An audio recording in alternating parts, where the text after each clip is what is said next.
आणि एकनाथ खडसेंचे जावई यांना अटक केल्याची बातमी आपल्या सर्वांना माहिती आहे. मुळामध्ये पोलिसांच्या विषयी काही प्रश्न माझ्या मनामध्ये ते तुमच्या माध्यमातून पोलिसांना मी विचारू इच्छितो. पहिली गोष्ट तर अशी आहे की 7 जणांची मिळून ज्या ठिकाणी संगीत नाही, त्या ठिकाणी कुठलाही आदळापट नाही, गोंधळ नाही, डान्स नाही, काहीही नाही, का घरामध्ये 7 जण बसलेले आहेत आणि त्यांची पार्टी चालली आहे. तर रेव पार्टीची व्याख्या काय नेमकी? याला रेव पार्टी म्हणता जर येत असेल तर पुण्यातली अख्ख्या महाराष्ट्रामध्ये देशामध्ये प्रत्येक घरामध्ये जर 5-7 जण बसले तर त्याला रेव पार्टीच म्हणावं लागेल. म्हणून मुळामध्ये पोलिसांना विचारायचं रेव पार्टीची व्याख्या काय आणि विनाकारण रेव पार्टी सांगून बदनाम करण्याचं प्रयोजन काय? या ठिकाणी अशा अनेक कारवाया होतात, पकडलं जातं, काही पकडलं जातं. दुसरा भाग असा याच्यामध्ये की पोलिसांनी यामध्ये ज्या ज्या ठिकाणी कारवाई केली त्या कार्यवाहीचे व्हिज्युअल्स म्हणजे प्रत्येक ठिकाणी जे जे काही दाखवलं ते तुमच्या मीडियाच्या माध्यमातून जगासमोर आलं. पोलिसांना असा कोणता अधिकार आहे की प्रायव्हेट लाईफ मधले हे व्हिज्युअल सगळे समोर दाखवावे?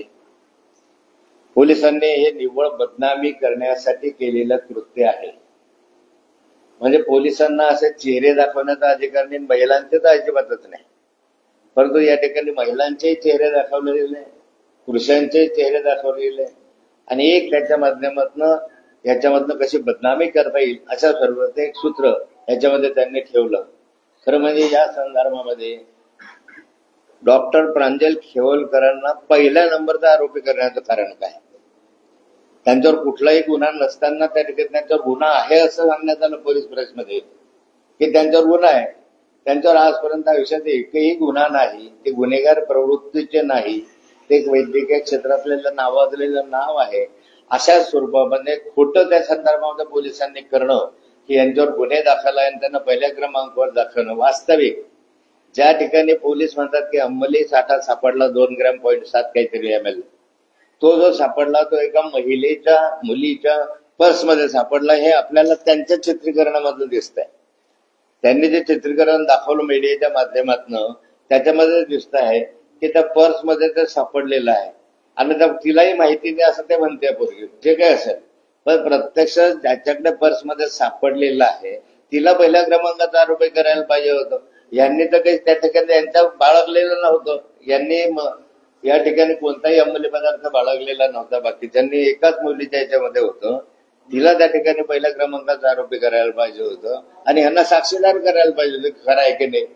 परंतु ह्यांना पहिल्या क्रमांकाचं करणं, वारंवार प्रांजल खेवलकरचं नाव घेणं, एकनाथ खडसे जावयाचं नाव घेणं म्हणजे हे एकनाथ खडसेंच्या फॅमिलीला बदनाम करण्यासाठी मुद्दाम केलेलं कृत्य आहे. यामध्ये जे काही मिळालेले अंमली पदार्थ आहेत त्याच्यामध्ये पोलीस तुमच्या मीडियाच्या माध्यमातून मला समजलं का किंवा अल्कोहोल सापडलं, लोकांच्या याच्यामध्ये अल्कोहोल सापडून आलं. हा रिपोर्ट बाहेर कसा कळला? जर पोलिसांनी रिपोर्ट दिला असेल तर आपल्या ह्याने डॉक्टरांनी रिपोर्ट दिला असेल हवा तर पोलिसांकडे येतो. हा मीडियाकडे कसा आला? आणि मीडियाकडे जर आला अल्कोहोलचा तर मग त्या संदर्भात ड्रग्सचा रिपोर्ट का नाही येत आहे? अजून ड्रग्सचा रिपोर्टही यायला पाहिजे होता. मग ड्रग्सचा रिपोर्ट येत नाही, अल्कोहोलचा रिपोर्ट त्या ठिकाणी येतो. मला संशय घ्यायला जागा आहे की एखाद्या वेळेस ड्रग्सच्या संदर्भामध्ये छेडखानी होण्याचा प्रयत्न केला जात असावा.